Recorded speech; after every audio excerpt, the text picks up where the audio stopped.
ए x plus B बराबर 0। ए x plus B बराबर 0, इसमें एक बात और जुटेगा, जहाँ ए बराबर does not equal to 0। Does not equal to 0 कहने का मतलब है कि ए के बराबर में 0 नहीं होगा, ए के बराबर में 0 नहीं होगा, यानी 0 के छोड़ के कोई और भी संख्या या कोई भी और भी अंक रख सकते हैं।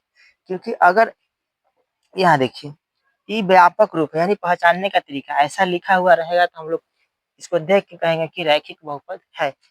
अगर देखिए, अगर ए बराबर 0 कर दे, जैसे देखिए, इसका मतलब हो गया कि ए बराबर 0 नहीं, ए बराबर 0 नहीं है, का मतलब होता है 0 के छोड़ के आप कोई और अंक रख सकते हैं, जैसे 1 रख सकते हैं, 2 रख सकते हैं, 10, 50, 60, 1000 जितना भी रखने का मन है रख सकते हैं, लेकिन सिर्फ 0 आप नहीं रख सकते हैं। इसका मतलब ये हुआ, जैसे देखिए, अगर आप ए बराबर 0 रख देते हैं तो रैखिक बहुपद का व्यापक रूप तो यही है।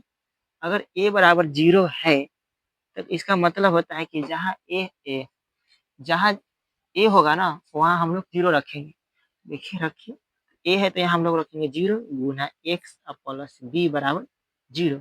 अब हम लोग इतना ही जानते हैं कि अगर किसी भी अंक या किसी भी अक्षर में अगर 0 से गुना करेंगे तो वो मेरा रिजल्ट क्या देता है, 0 ही देता है। अब इसमें हम लोग बहुपद का क्या डिफिनेशन होता है, किसी भी एक चर राशि का पावर पूर्ण संख्या होना। इसमें तो चर राशि है ही नहीं, चर राशि आपका है ही नहीं। चर राशि आप लोग समझते हैं कि नहीं समझते हैं? देखिए, चर और चर राशि के बारे में थोड़ा सा जान लेते हैं। देखिए, चर का मतलब होता है कि जिसका मान बदलता है, जिसका मान बदलता है, जिसका मान बदलता है वो चर होता है, और जिसका मान नहीं बदलता वो अचर होता है। मान नहीं बदलता है, जिसका मान बदलता है वो चर, जिसका मान बदल जाता है वो चर राशि होता है, जिसका मान नहीं बदलता है वो अचर राशि होता है। जैसे हमने यहाँ लिख दिया 20, अब 20 है तो इसको कितना भी बड़ा आदमी आ जाएगा ना, या महान व्यक्ति कितना पढ़ा लिखा हुआ आ जाएगा, तब पर भी इसको 20 से बोलेगा। ज्यादा बोलेगा तो अंग्रेजी में 20 बोलेगा, और इसको 21 नहीं बोल सकता, तो इसको 21 नहीं बोल सकते हैं तो बोलेंगे क्या हम लोग 20, तो ये 20 है तो 20 से रहेगा, इसीलिए इसको हम लोग अचर राशि कहें।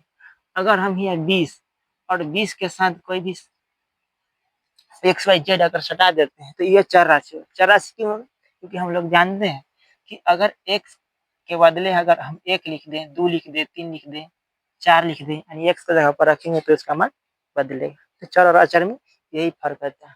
चर का मतलब जिसका मान बदलता है वो चर, जिसका मान नहीं बदलेगा वो अचर। तो 20 नहीं बदलेगा ये अचर है, और 20 के साथ अगर कोई एबीसीडी अक्षर अगर लगा देते हैं, उसका मान अगर पुट करते हैं तो उसका मान बदलेगा। तो आइए यहाँ देखते हैं, रैखिक बहुपद का व्यापक या सामान्य रूप बोलेंगे।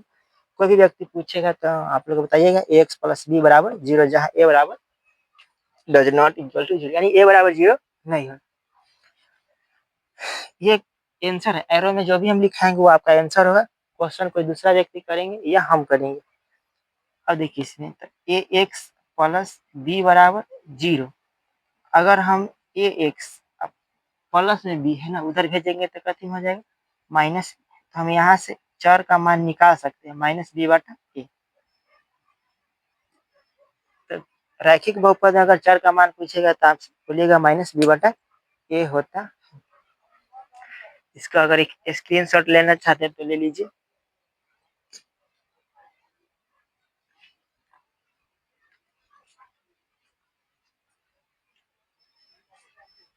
पर से मिटाते हैं।